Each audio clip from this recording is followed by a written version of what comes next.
Hi everyone. So we are wrapping up displaying data statistics module this week, and we don't have a project this time, but we do have an opportunity for some extra credit.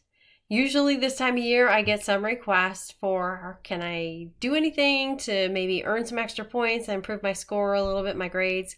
So here's your chance. It is about normal distribution. And if you go to Blackboard announcements, I've got some materials out there for you to review, and then you can go ahead and complete a worksheet. It's actually not too involved. And it's kind of interesting, at least I think it is. So if you're looking for those points, go ahead and try your hand at that extra credit.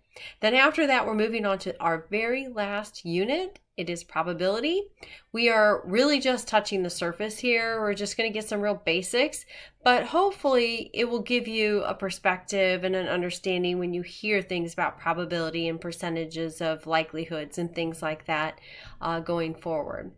As always, if you have questions, please reach out to me, whether it's joining me on online office hours or sending me an email. If you want like real-time help, please take advantage of the online hours through the Academic Success Center Math Lab or Foundations Lab.